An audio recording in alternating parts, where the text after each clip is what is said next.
सभी को प्रभु यीशु मसीह के नाम से जय मसीह की शालोम। प्रभु को महिमा मिले। आज मैं आप लोगों के सम्मुख में एक विषय को लेकर आया हूं। अगर हम अपने जीवन में आशीष को प्राप्त करना चाहते हैं परमेश्वर की ओर से, तो जो मैं विषय लेकर आया हूं ये बहुत जरूरी है हमारे जीवन में अप्लाई करना, लागू करना। विषय है दान, प्रभु को देने के विषय में।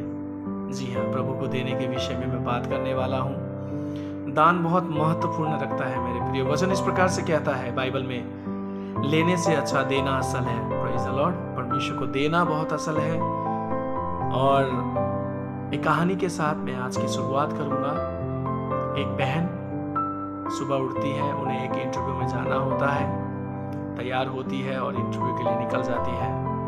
ऑफिस के करीब ही एक दुकान होता है और बहन को चॉकलेट खाने का बहुत शौक होता है। वो जाती है, ढेर सारा चॉकलेट खरीदती है और इन सारी बातों को वहाँ पर बैठकर छोटा सा बच्चा देख रहा होता है। बहुत सारी चॉकलेट ले रही है और इसके मन में भी थोड़ा सा लालच आ जाता है और ये जाकर बहन से बोलता है कि दीदी, क्या आप मुझे एक चॉकलेट दे सकती हैं? क्योंकि जो चॉकलेट आप ले रही है मुझे बहुत पसंद है और मेरे पास पैसे नहीं है। ये बात सुनकर बहन को बड़ा गुस्सा आता है और वो डांटती है, उसे फटकार लगाती है, बुरा भला कहती है और वहां से उसे भेज देती है। इन सारी कहानियों को वहां पर एक व्यक्ति बड़े गौर से देख रहा होता है, इन सारी घटनाओं को।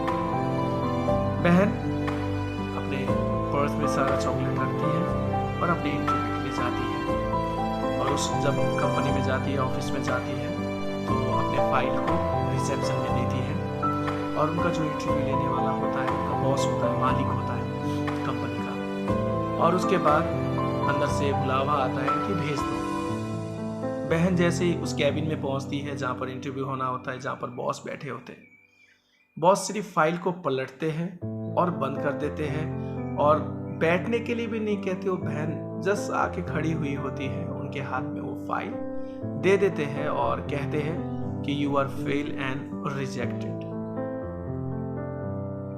वो बहन चौंक जाती है, अरे ये क्या हो गया? फिर वो बॉस को कहती है कि सर, आपने तो अभी मुझसे कुछ पूछा ही नहीं, आपने तो मेरा इंटरव्यू लिया ही नहीं, मैंने तो अभी कुछ बताया भी नहीं, तो मैं रिजेक्ट कैसे हो गई? तो बॉस जो है, मालिक जो है, थोड़ी देर पहले हुई घटनाओं को रख देते हैं, याद दिलाते हैं। वो कहते हैं कि मैंने आपको नीचे एक बच्चे के साथ डील करते हुए देखा। वो बेबी, वो लड़का जो है, वो आपसे एक चॉकलेट मांग रहा था, आपने उसे डांटा। आपके पास कम होते, नहीं होते, वो आपसे जबरदस्ती कर रहा होता तो बात समझ में आती। आपके पास बहुत सारा चॉकलेट था और एक चॉकलेट देने के लिए आपके मन में वो उत्सुकता नहीं जगी और आपने उस बच्चे को डांट दिया। एक चॉकलेट ज्यादा से ज्यादा 10 रुपए का, 20 रुपए का था। आपके इस व्यवहार को देखकर, जब आप किसी को कुछ देना नहीं चाहती तो आपको कैसे मिलेगा, ये कहकर मालिक जो है उसे रिजेक्ट कर देते हैं और वहां से भेज देते हैं। ऑफिस के बाहर आकर वो बहन जो है बहुत सोचती है, काश मैंने उस बच्चे को एक चॉकलेट दे दिया होता तो आज इतनी बड़ी कंपनी से मुझे रिजेक्शन नहीं मिलता और मैं रिजेक्ट नहीं होती। इतना अच्छा जो सैलरी पैकेज था वो मुझसे दूर नहीं होता। मेरे प्रिय, ऐसा ही कुछ हमारे जीवन में है।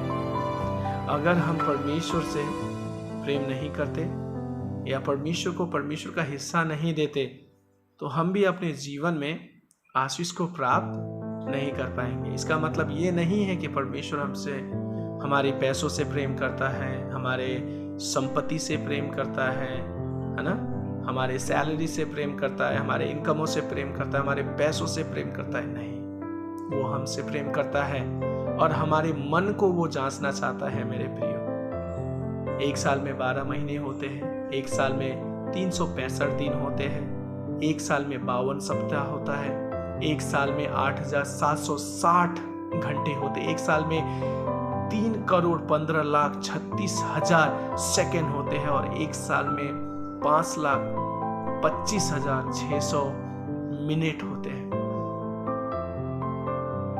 इतने एक साल में प्रभु हमें कितनी आशीषें देता है।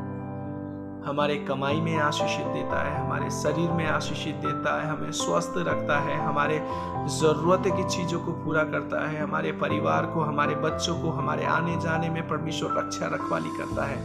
उन सारी बातों को हम भूल जाते हैं। वचन कहता है कि उसके उपकारों को ना भूलने के विषय में हम 100% कमाते हैं, उसमें से सिर्फ 10% हम प्रभु को देते हैं, 90 तभी भी हमारे पास आता है, उससे भी हम संतुष्ट नहीं होते। कई बार हम उस 10% के लिए कुड़कुड़ाते हैं, तो हमारे जीवन में आशीष कैसे आएगी। कई बार हम छुपा लेते हैं, कई बार हम परमेश्वर के उस 10 भाग में से भी हम चोरी कर लेते हैं। मेरे प्रिय, वचन कहता है मलाकी में कि तुम मुझे लूटते हो। देना सीखे। बाइबल के अंदर एक बुजुर्ग स्त्री है, बुजुर्ग विधवा स्त्री थी, मंदिर में जाती है, परमेश्वर के भवन में जाती है। उसके पास जो होता है ना, आखिरी उसके पास एक सिक्का होता है, पैसे होते हैं, वो देती। वो ये भी नहीं सोचती है कि इसके बाद मेरा क्या होगा, मैं कैसे खाऊंगी, मेरा गुजारा कैसे होगा। वो ये बात जानती थी कि आगे मुझे मेरा प्रभु चलाएगा, क्योंकि इन सारी घटनाओं को वहां पर कोई इंसान नहीं देख रहा होता है।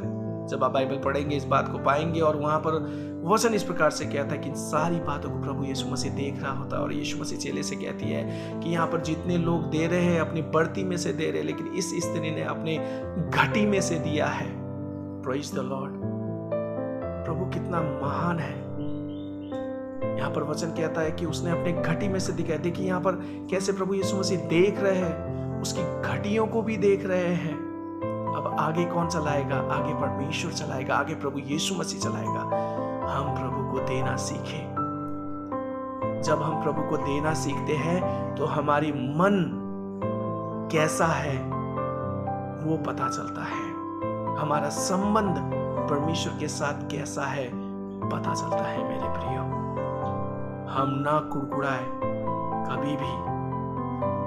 मेरे प्रियो, परमेश्वर को देना सीखे। जब हम देते हैं तो परमेश्वर कहता है कि मैं उदारता से देने वाला हूं। परख कर देख यहोवा कैसा भला है। वो हमारे जीवन में उस आशीषों के वर्षा को करेगा। ना आप कभी समझ पाएंगे, ना हम कभी समझ पाएंगे। इसलिए परमेश्वर को देना सीखे। जब हम देते हैं तो हम आशीषित होते हैं। हम कभी रिजेक्ट नहीं होंगे। अपने घटी कमी में हमें कभी निराश होना नहीं पड़ेगा, क्योंकि संभालने वाला प्रभु है। इसलिए अपने हाथ को बढ़ाना सीखे परमेश्वर के लिए। जब आप अपने हाथ को परमेश्वर के लिए बढ़ाएंगे तो प्रभु बहुत ऐसे आशीष करेगा। मैं एक अंतिम वचन पढ़ के इस वचन को समाप्त करूंगा। लूका रचित सुसमाचार 12 अध्याय उसका 33 और 34 इस प्रकार से कहता है, अपनी संपत्ति बेचकर दान कर दो और अपने लिए एक ऐसे बटुआ बनाओ जो पुराने नहीं होते, अर्थात स्वर्ग पर ऐसा धन इकट्ठा करो जो घटता नहीं और जिसके निकट चोर नहीं जाता और कीड़ा नहीं बिगाड़ता, क्योंकि जहां तुम्हारा धन है वहां तुम्हारा मन भी लगा रहेगा। मेरे प्रियो, हम अपने मन को परमेश्वर की ओर लगाएं, क्योंकि वचन इस प्रकार से कह रहा है कि ऐसे धन इकट्ठा करो जो कीड़ा ना बिगाड़ सके, जो खराब ना हो, जो कभी घटे नहीं। वो सब परमेश्वर की आशीष है और ये सब परमेश्वर की ओर से आती भी है। इसलिए परमेश्वर को देना सीखे, अपना मन परमेश्वर की ओर लगाना सीखे, तब हम अपने जीवन में आशीष को प्राप्त करेंगे। इसलिए मत भूलिएगा, लेने से अच्छा देना असल है।